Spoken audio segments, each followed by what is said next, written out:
In the pantheon of American serial killers, few cases have provided as much insight into the criminal mind as that of Edmund Emil Kemper III. Standing 6 feet 9 inches tall and weighing nearly 300 pounds, Kemper was a physical giant whose intellectual capabilities were equally imposing, possessing an IQ of 145 that placed him in the genius category. Born on December 18, 1948, in Burbank, California, Kemper would become one of the most studied serial killers in history, not only for the brutality of his crimes but for his unprecedented cooperation with law enforcement and psychological researchers. This is the story of how a brilliant mind became twisted into something monstrous, and how that very intelligence would eventually contribute to our understanding of criminal psychology. Edmund Emil Kemper III entered the world during the post-war boom of American suburbia, born into what appeared to be a typical middle-class family. His father, Edmund Kemper Jr. was an electrician, while his mother, Clarnell Stage, worked as a secretary.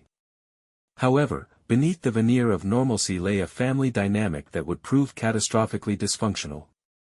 From his earliest years, Edmund displayed signs of exceptional intelligence coupled with disturbing behavioral patterns. His mother, Clarnell, was a domineering and emotionally abusive woman who seemed to view her son as both a burden and a threat. She was reportedly an alcoholic who subjected young Edmund to constant criticism, belittlement, and psychological torture.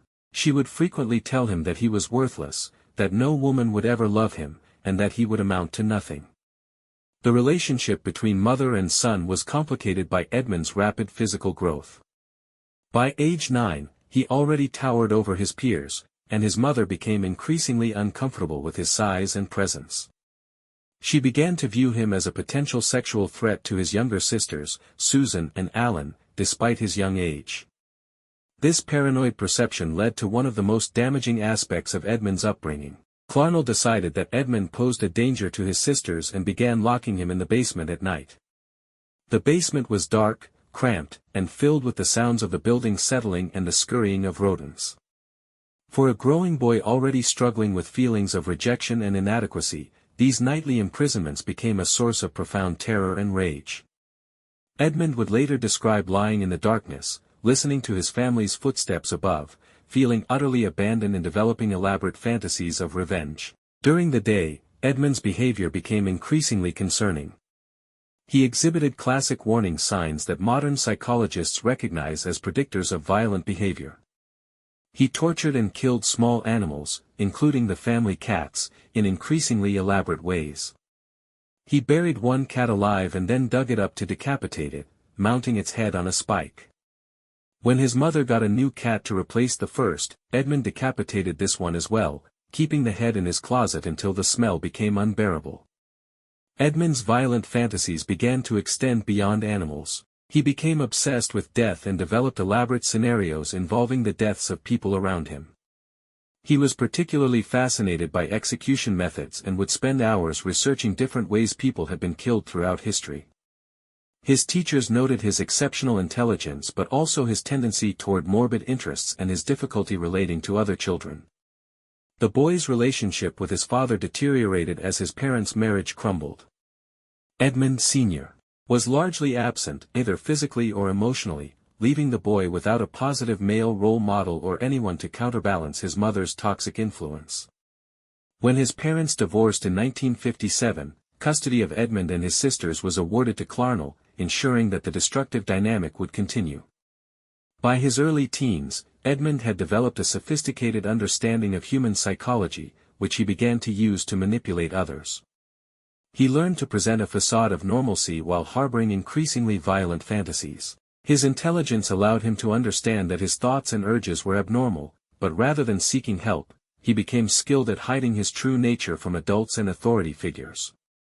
The final years of Edmund's childhood were marked by escalating behavioral problems that his mother seemed incapable of addressing constructively. Rather than seeking professional help for her clearly disturbed son, Clarnell continued her pattern of punishment and psychological abuse. She seemed to view Edmund's problems as deliberate acts of defiance rather than signs of serious mental illness. In 1964, when Edmund was 15 years old, his mother made a decision that would have tragic consequences. Unable or unwilling to continue dealing with her son's increasingly difficult behavior, Clarnell sent Edmund to live with his paternal grandparents, Edmund and Maud Kemper, on their ranch in North Fork, California. The decision was presented as an opportunity for Edmund to experience life in a rural setting and to benefit from his grandparents' more structured lifestyle. However, it was clear to everyone involved that Clarnell was simply trying to remove a problem from her immediate environment rather than addressing the underlying issues. Edmund's grandparents were elderly and set in their ways. His grandfather, Edmund Sr., was a strict disciplinarian who had little patience for teenage behavior, while his grandmother, Maud, was described as a kind but somewhat naive woman who was unprepared to deal with a disturbed adolescent. The ranch environment, which might have been therapeutic for a normal troubled teen, instead provided Edmund with isolation and access to firearms. Life on the ranch was initially peaceful, but Edmund's underlying psychological problems had not been resolved by the change of environment. He continued to harbor violent fantasies and resentment toward authority figures, particularly women who reminded him of his mother. His grandmother, despite her kind nature, became the target of his displaced anger toward Clarnell. On August 27, 1964, this simmering resentment exploded into violence. Edmund later described the events of that day with the clinical detachment that would characterize all his future discussions of his crimes. He had been arguing with his grandmother about his hunting privileges when something inside him snapped. Using a .22 caliber rifle that belonged to his grandfather, Edmund shot Maud Kemper multiple times as she sat at the kitchen table. The first shot was to her head, killing her instantly, but Edmund continued firing, later explaining that he wanted to see what it would feel like to kill someone and that he was curious about the physical effects of gunshot wounds on the human body. When his grandfather returned from running errands and discovered the scene, Edmund shot him as well, claiming later that he didn't want his grandfather to have to see what had happened to his wife.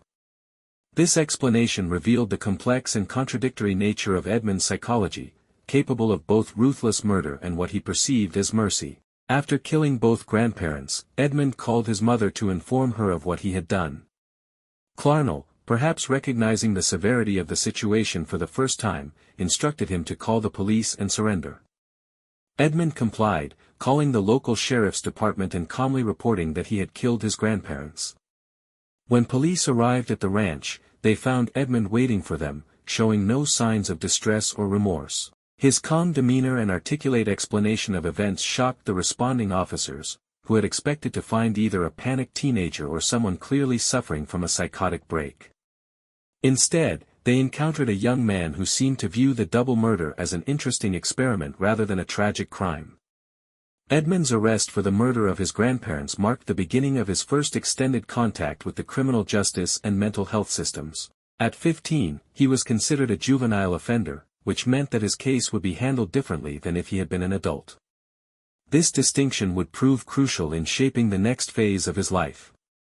The juvenile court system of the 1960s was ill-equipped to deal with a case as complex as Edmund's. The judges and social workers involved lacked the sophisticated understanding of criminal psychology that would develop in later decades, and they struggled to comprehend how a seemingly intelligent and articulate teenager could commit such a brutal double murder. Edmund was initially held at the juvenile hall in Fresno while authorities tried to determine the best course of action. During this period, he underwent psychological evaluation by several psychiatrists, who were unanimous in their assessment that he suffered from serious mental illness. However, their understanding of his specific condition was limited by the diagnostic tools and theoretical frameworks available at the time. The psychiatrists diagnosed Edmund with paranoid schizophrenia, a diagnosis that would later be revised as understanding of his condition evolved. They noted his exceptional intelligence, his lack of remorse for his crimes, and his disturbing tendency to intellectualize violence. However, they also observed that he was capable of functioning normally in social situations when it served his purposes. After extensive legal proceedings, Edmund was committed to Atascadero State Hospital, a facility for the criminally insane. This decision was controversial even at the time, as some legal experts argued that the severity of his crimes warranted a more punitive response. However, his age and the psychiatric evaluations convinced the court that treatment rather than punishment was the appropriate approach. Atascadero State Hospital in the 1960s was a sprawling institution that housed individuals with various forms of mental illness, from those with relatively mild conditions to dangerous criminals like Edmund. The facility was understaffed and overcrowded, with limited resources for individualized treatment. However, it also provided Edmund with something he had never experienced before, an environment where his intelligence was recognized and valued. Edmund quickly adapted to life at Atascadero, demonstrating the manipulative skills that would serve him throughout his life. He became a model patient, participating enthusiastically in therapy sessions and psychological testing. His exceptional intelligence and articulate manner impressed the staff, who began to view him as a success story of the rehabilitation process.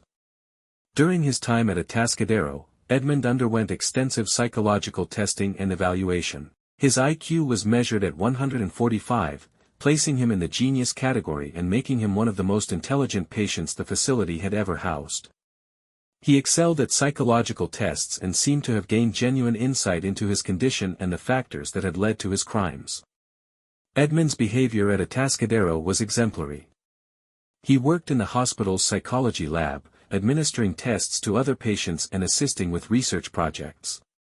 He became trusted by the staff and was given responsibilities that other patients were denied. His apparent progress was so impressive that he began to be cited as an example of the hospital's successful treatment programs. However, what the staff at Atascadero failed to recognize was that Edmund was using his intelligence and psychological knowledge to manipulate the system.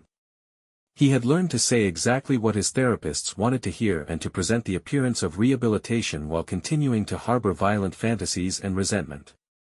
After nearly 5 years at Atascadero State Hospital, Edmund Kemper was released on parole in 1969, at the age of 21. His release was based on the unanimous recommendation of the hospital staff, who believed that he had been successfully rehabilitated and no longer posed a danger to society.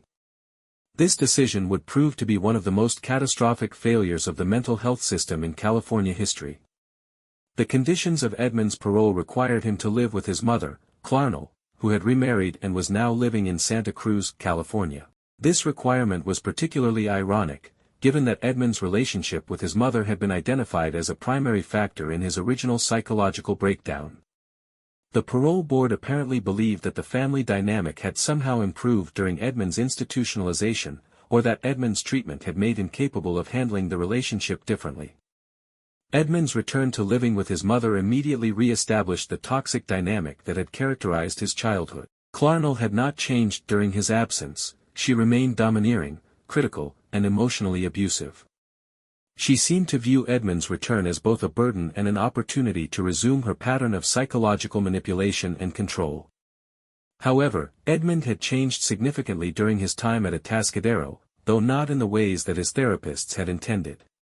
His intelligence had been honed by years of psychological study and observation, making him far more sophisticated in his understanding of human behavior and his ability to manipulate others. He had also grown physically, reaching his full height of 6 feet 9 inches and weighing nearly 300 pounds, making him an imposing and potentially intimidating presence. Despite the problematic living situation, Edmund initially appeared to be adjusting well to life outside the institution. He enrolled at Santa Cruz Community College, where he studied psychology and maintained good grades. His professors and classmates found him intelligent and articulate, though some noted that he seemed older and more serious than typical college students. Edmund also applied for readmission to California State University, expressing interest in pursuing a career in law enforcement. This career goal was particularly disturbing in retrospect, as it suggested that Edmund was drawn to positions of authority and control over others. His application was ultimately rejected due to his criminal record and physical size, which exceeded the department's requirements. During this period, Edmund began to frequent bars and restaurants near the university campus, where he observed and interacted with young women. He was particularly drawn to female hitchhikers, who were common in the Santa Cruz area during the late 1960s and early 1970s. The counterculture movement had made hitchhiking a popular form of transportation among young people, creating a large population of potential victims who routinely accepted rides from strangers. Edmund's parole officer during this period was overwhelmed with cases and had little time for intensive supervision. Edmund quickly learned to present himself as a model parolee during their brief monthly meetings, discussing his college studies and his efforts to find employment. He became skilled at providing exactly the information that would satisfy the parole officer's requirements while revealing nothing about his continuing violent fantasies. The years immediately following Edmund's release were marked by an escalating pattern of predatory behavior that went undetected by authorities. He began offering rides to young female hitchhikers, initially with no apparent malicious intent. However, these encounters allowed him to study potential victims and refine his approach. He learned to appear harmless and trustworthy, using his intelligence and seemingly gentle demeanor to disarm the natural caution of his passengers. Edmund's mother continued to be a source of psychological torment during this period. She alternated between expressing pride in his apparent rehabilitation and subjecting him to verbal abuse and criticism. She seemed particularly threatened by any signs that Edmund might develop relationships with women, often making disparaging comments about any female friends or acquaintances he mentioned. By early 1972, the psychological pressures that had been building in Edmund Kemper since his release from Atascadero reached a critical point. His relationship with his mother had deteriorated to the point where their interactions were marked by constant conflict and mutual hostility. His attempts to establish an independent life had been frustrated by his criminal record and the social stigma associated with his past. Most significantly, his violent fantasies had begun to intensify and focus on specific potential victims. On May 7, 1972, Edmund picked up two female hitchhikers near the University of California Santa Cruz campus, 18-year-old Mary Ann Pesci and 19-year-old Anita Lucchesa. Both were students at Fresno State College who were visiting friends in the Santa Cruz area. Their decision to hitchhike that day was routine for the time and place, as hitchhiking was considered a normal and relatively safe form of transportation among college students.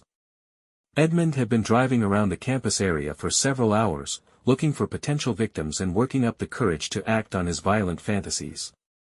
When he saw Pesci and Lucchesa on the roadside, something inside him finally snapped. He offered them a ride, and they accepted without hesitation, apparently seeing nothing threatening about the large, articulate man behind the wheel. Edmund drove the young women to a remote area in the Santa Cruz Mountains, where he produced a knife and threatened them. What followed was a prolonged period of torture and murder that Edmund would later describe in clinical detail to investigators and psychiatrists. He killed both women and then transported their bodies to his apartment, where he engaged in acts of necrophilia and dismemberment. The murders of Pesci and Lucchesa marked the beginning of what would become known as the co-ed killer spree. Edmund's approach to these crimes revealed the sophisticated planning and psychological manipulation that distinguished him from many other serial killers. He had carefully selected victims who fit a specific profile, young, attractive college women who were likely to accept rides from a seemingly harmless stranger. After disposing of the bodies, Edmund returned to his normal routine, attending classes and maintaining his facade of normalcy. His ability to compartmentalize his crimes and continue functioning in society was remarkable and deeply disturbing to those who would later study his case.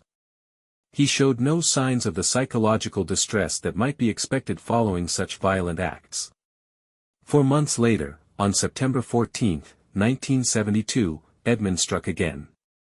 He picked up 15-year-old Aiko Koo, a young woman of Korean heritage who was hitchhiking to a dance class in San Francisco. Like his previous victims, Koo accepted the ride without apparent concern, trusting in Edmund's carefully cultivated appearance of respectability.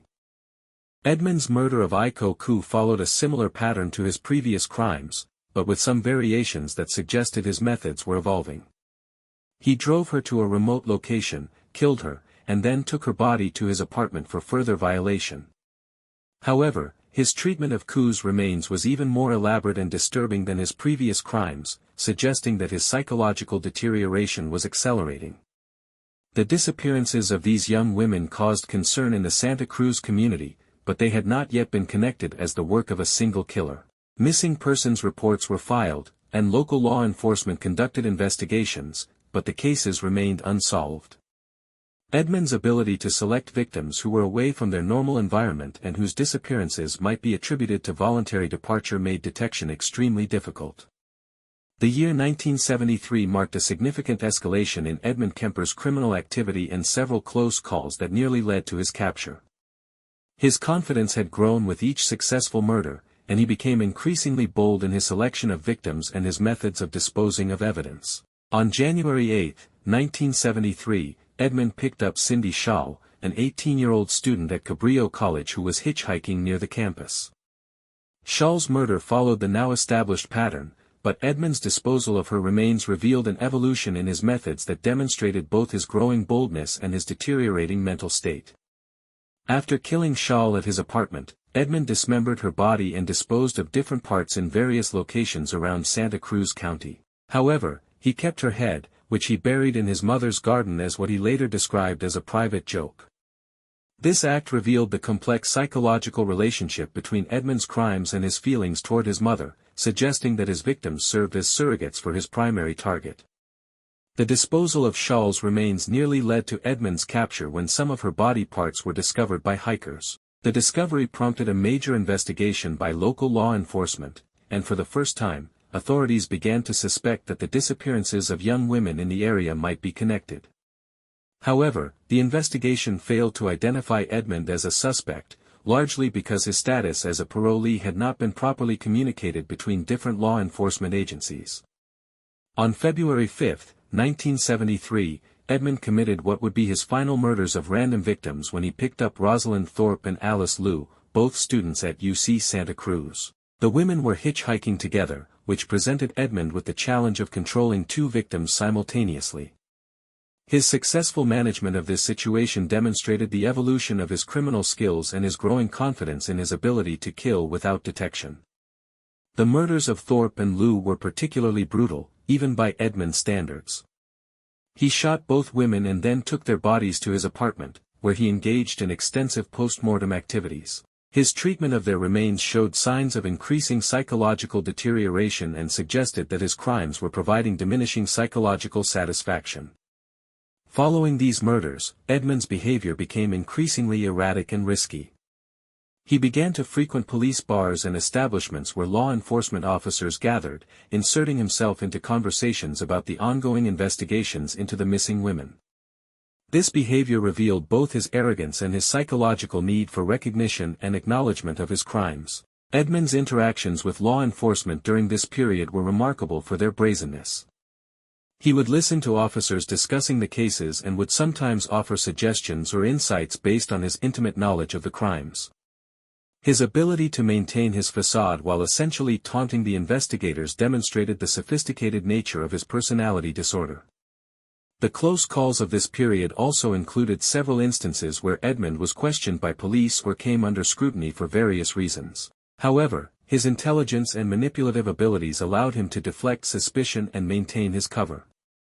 His status as a former mental patient who was supposedly rehabilitated actually worked in his favor, as many people found it difficult to believe that someone who had been cured could be committing such crimes. During this same period, Edmund's relationship with his mother reached new levels of toxicity. Clarnell had become increasingly suspicious of her son's activities and had begun to make veiled threats about reporting him to his parole officer. This growing tension would ultimately contribute to the climactic events that would end Edmund's killing spree. By April 1973, Edmund Kemper's psychological state had deteriorated to the point where his carefully maintained facade was beginning to crack.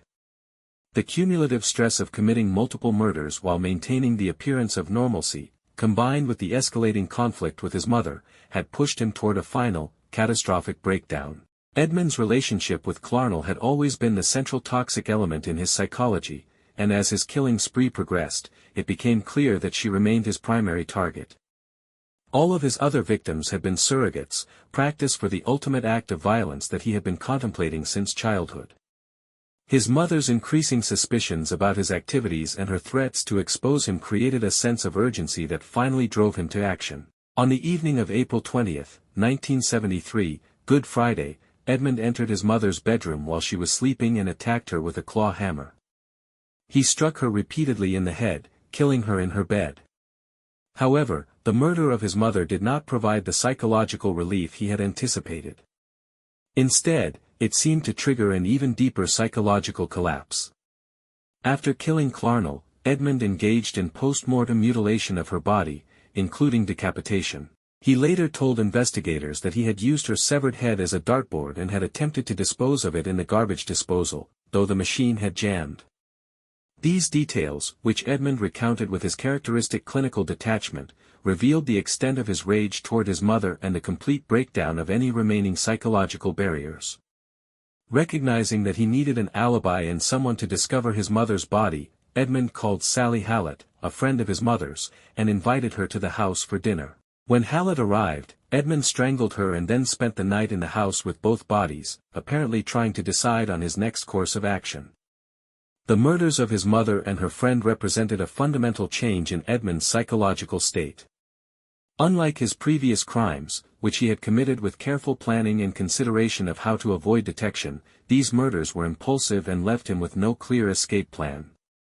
For the first time in his criminal career, he had acted without considering the consequences. Over the next 3 days, Edmund drove aimlessly around California, apparently wrestling with the decision of what to do next.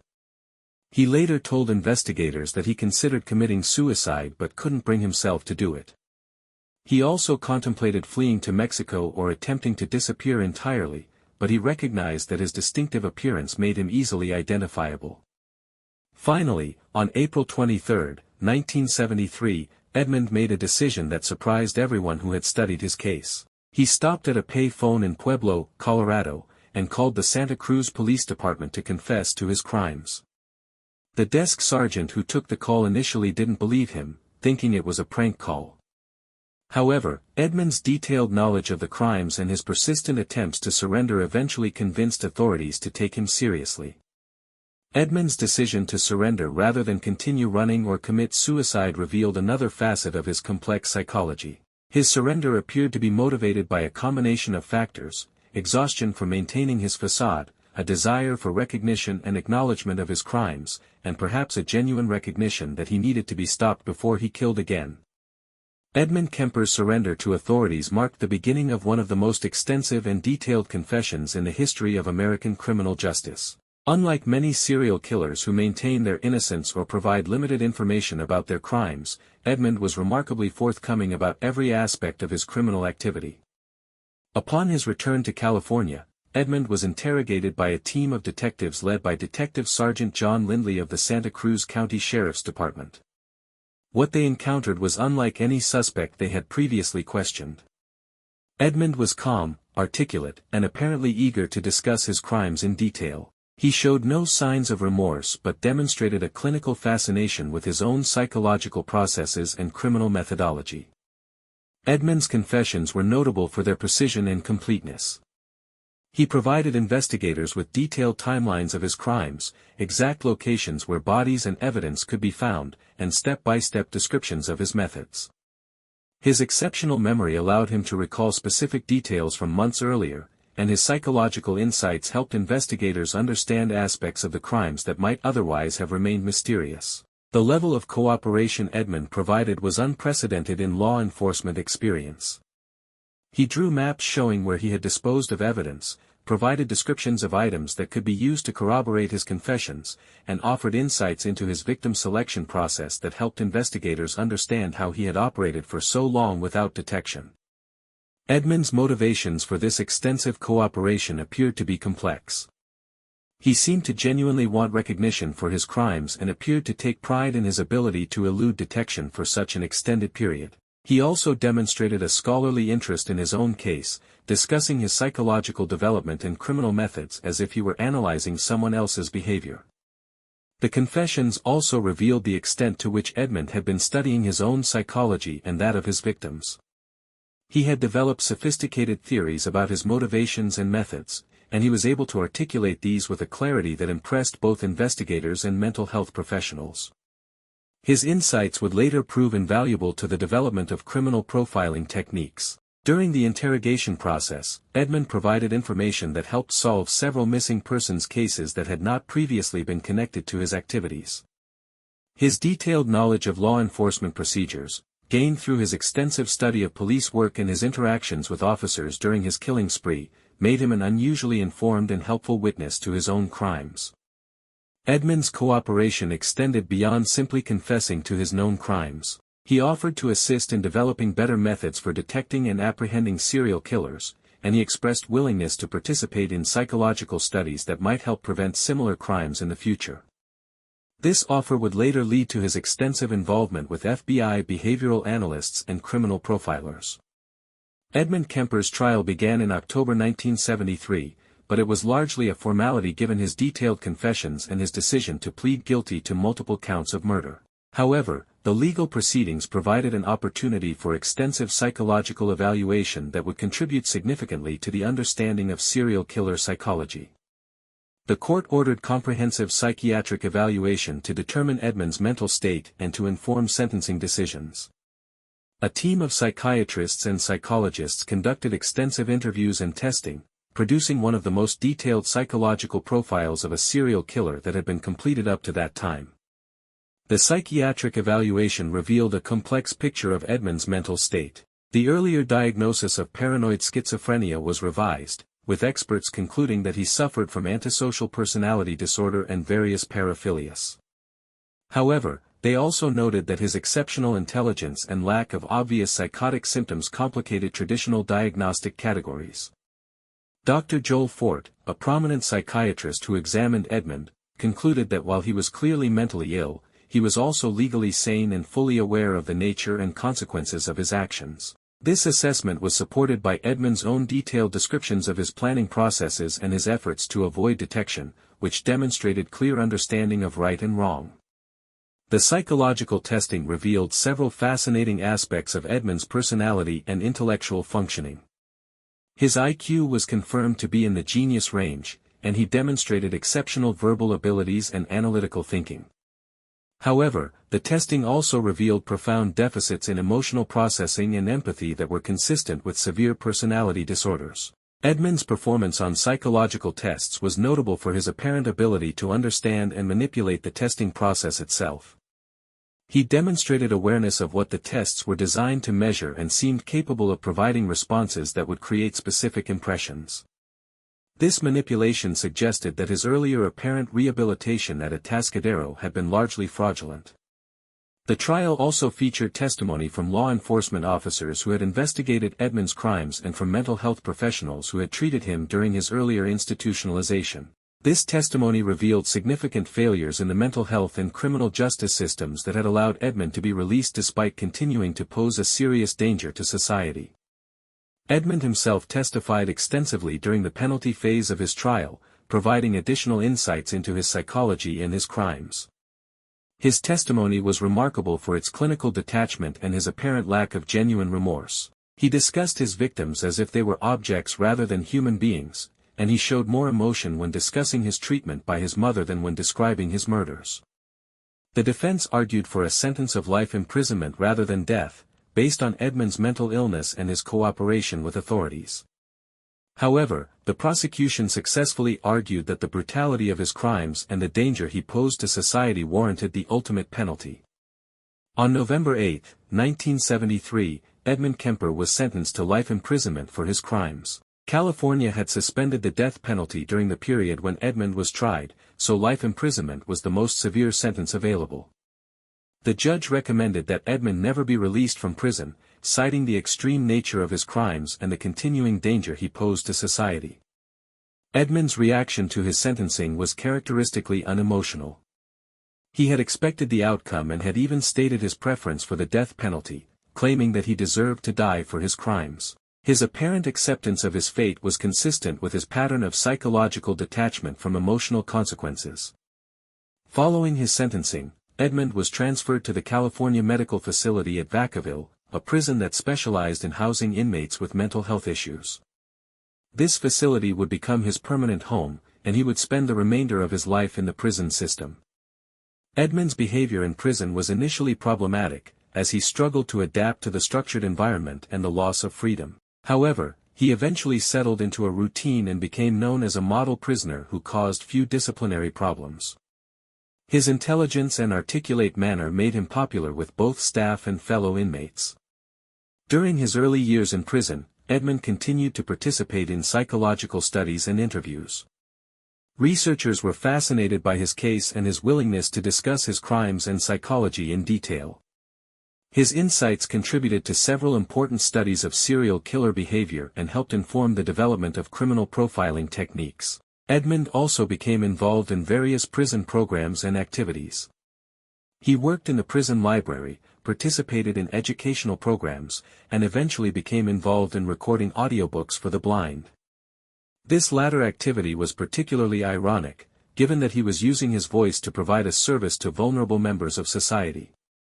Over the years, Edmund's cooperation with researchers and law enforcement officials continued. He participated in interviews with FBI behavioral analysts, including legendary profiler John Douglas, and his insights helped inform the development of the FBI's Behavioral Science Unit. His case became a cornerstone study in the field of criminal psychology. Edmund's prison writings and interviews revealed a continuing fascination with his own psychology and that of other criminals. He developed theories about serial killer behavior and criminal psychology that demonstrated both his intelligence and his continuing inability to experience normal human emotions. His insights were valuable to researchers, even though they were filtered through his disordered perspective. Perhaps the most unexpected aspect of Edmund Kemper's legacy has been his significant contribution to the understanding of serial killer psychology and the development of criminal profiling techniques. His exceptional intelligence, combined with his willingness to discuss his crimes in detail, made him an invaluable resource for researchers and law enforcement professionals. Beginning in the late 1970s, Edmund began participating in extensive interviews with FBI behavioral analysts who were developing what would become the modern science of criminal profiling.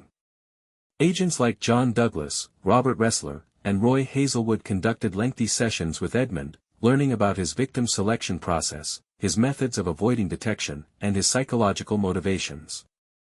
These interviews revealed Edmund's sophisticated understanding of both his own psychology and that of his victims. He was able to articulate the thought processes that had guided his criminal behavior and to explain how he had successfully manipulated both victims and law enforcement for so long.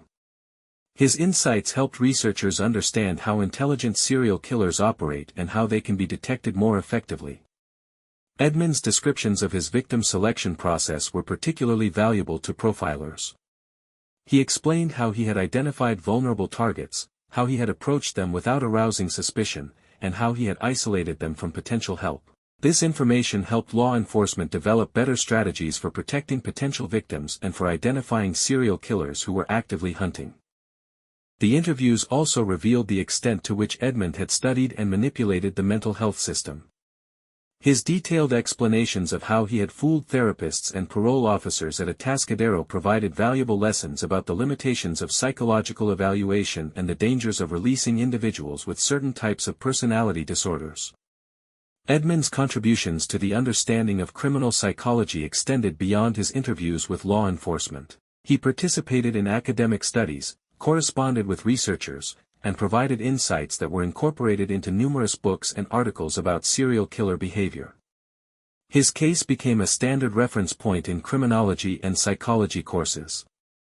One of the most significant aspects of Edmund's contributions was his ability to explain the psychological development of a serial killer from the perspective of someone who had experienced that development. His descriptions of how childhood trauma, family dysfunction, and social isolation had contributed to his criminal behavior provided unprecedented insight into the making of a serial killer.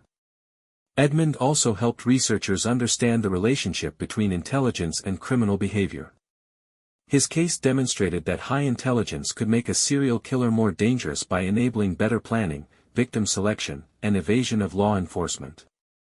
This understanding helped inform the development of investigative techniques specifically designed to catch intelligent criminals. The Edmund Kemper case attracted significant media attention both during his active criminal period and in the decades that followed. His crimes occurred during a time of growing public awareness of serial killers, and his case helped establish many of the tropes and narratives that would become associated with this type of criminal. The media coverage of Edmund's case was notable for its focus on his intelligence and apparent normalcy. Unlike other serial killers who were portrayed as obviously disturbed or socially marginal, Edmund appeared to be an educated, articulate individual who could blend seamlessly into normal society.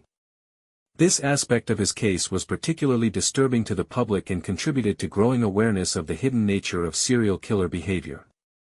Edmund's willingness to discuss his crimes with media representatives led to numerous interviews and articles that provided unprecedented access to the mind of a serial killer. His articulate explanations of his psychology and methods fascinated both journalists and the general public, though they also raised ethical questions about providing a platform for such individuals. The case also influenced the development of popular culture portrayals of serial killers in movies, television, and literature. Edmund's combination of intelligence, articulateness, and brutal criminality became a template for fictional serial killers who would appear in numerous works of entertainment over the following decades. Documentary filmmakers were particularly drawn to Edmund's case because of his willingness to participate in interviews and his ability to explain his psychology in accessible terms.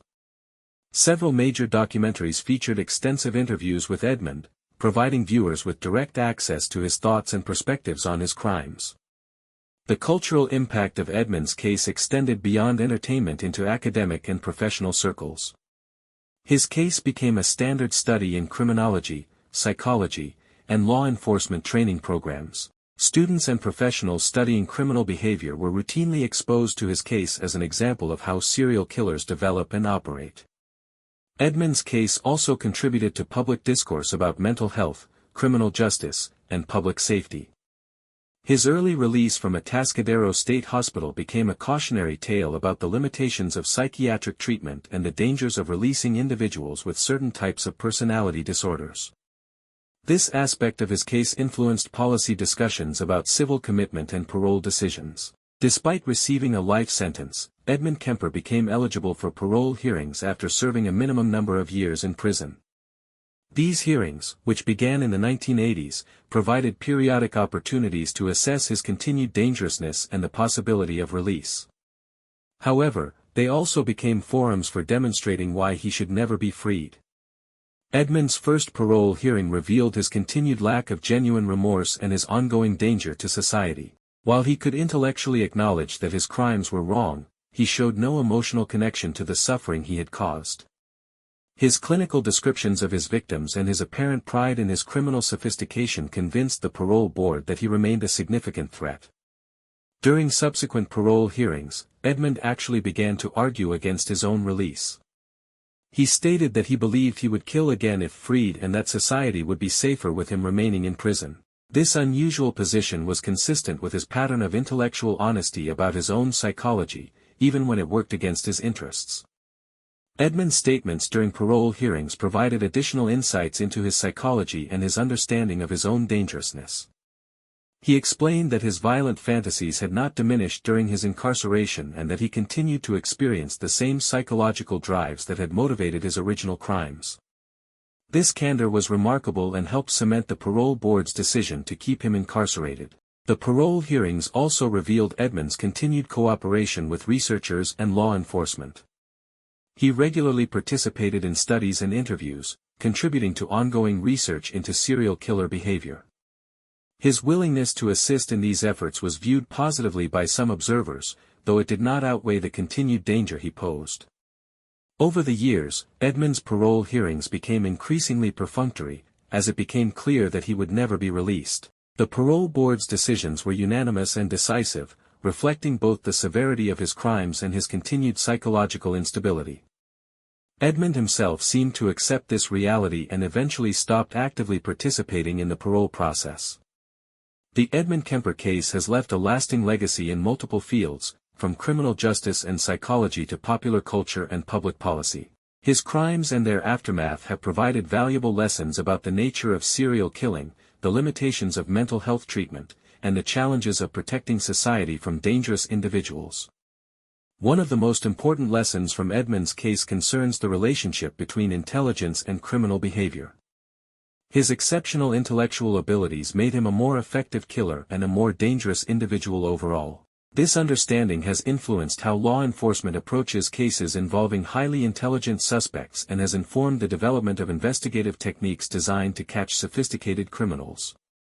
Edmund's case also highlighted the limitations of psychiatric evaluation and treatment, particularly for individuals with certain types of personality disorders.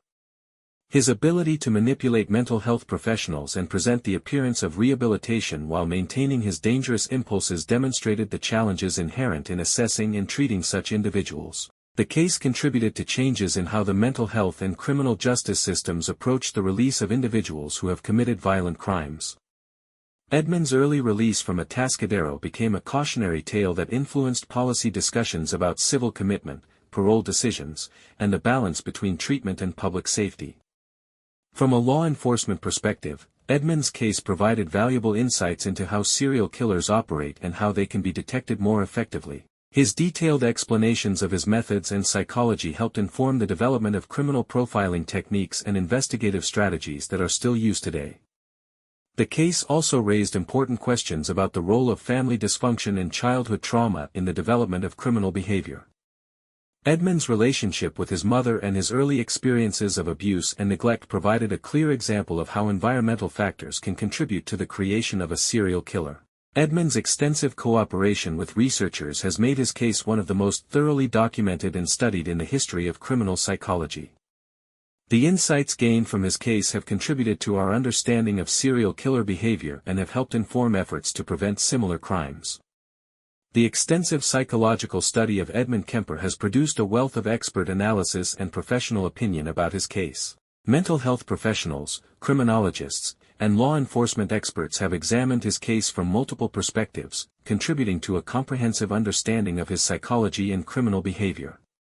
Dr. Donald Lund, a psychiatrist who extensively studied Edmund's case, concluded that he represented a classic example of an organized serial killer whose crimes were motivated by a combination of sexual sadism and displaced rage toward his mother.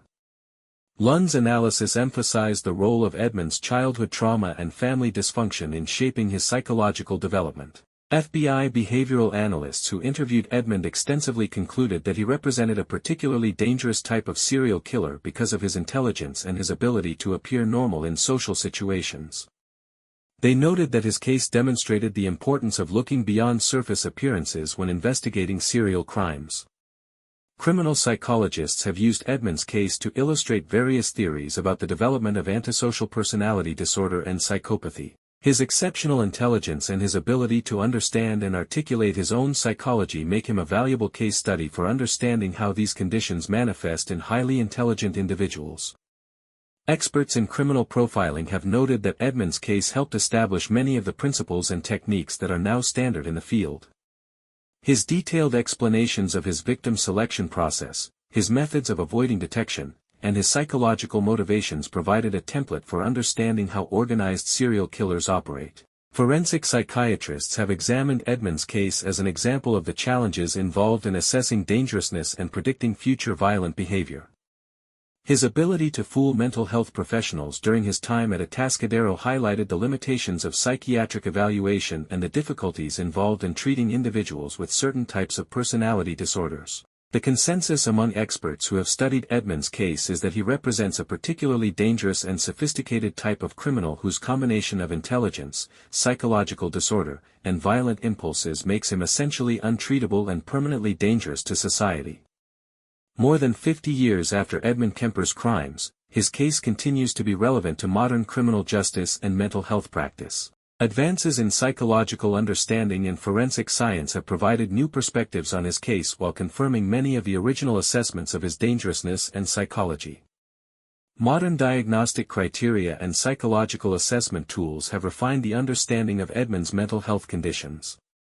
Current experts would likely diagnose him with antisocial personality disorder, narcissistic personality disorder, and various paraphilias, providing a more nuanced understanding of his psychological makeup than was available at the time of his crimes. The development of risk assessment instruments and violence prediction tools has validated many of the concerns that were raised about Edmund's dangerousness during his original parole hearings. Modern assessment techniques would likely have identified him as an extremely high-risk individual who should never be released from custody. Contemporary understanding of trauma and its effects on development has provided additional insight into how Edmund's childhood experiences contributed to his criminal behavior. However, this understanding has also reinforced the conclusion that the damage done during his formative years was likely irreversible and that treatment would be unlikely to eliminate his dangerousness. The field of criminal profiling has continued to evolve since Edmund's case, but his contributions to the early development of the discipline remain foundational. Modern profilers still reference his case when analyzing similar crimes, and his insights continue to inform investigative strategies and offender typologies. Edmund's case remains relevant to discussions about mental health policy and criminal justice reform. His early release from Atascadero continues to serve as a cautionary tale about the limitations of psychiatric treatment for certain types of offenders and the importance of prioritizing public safety in release decisions. The case also continues to be relevant to discussions about the death penalty and life imprisonment. Edmund's own statements that he deserves to die for his crimes and that he would kill again if released provide a unique perspective on these debates from someone who has committed the ultimate crimes. As Edmund Kemper approaches his 76th birthday, having spent more than half a century in prison, his case remains one of the most thoroughly studied and influential in the history of American criminal justice.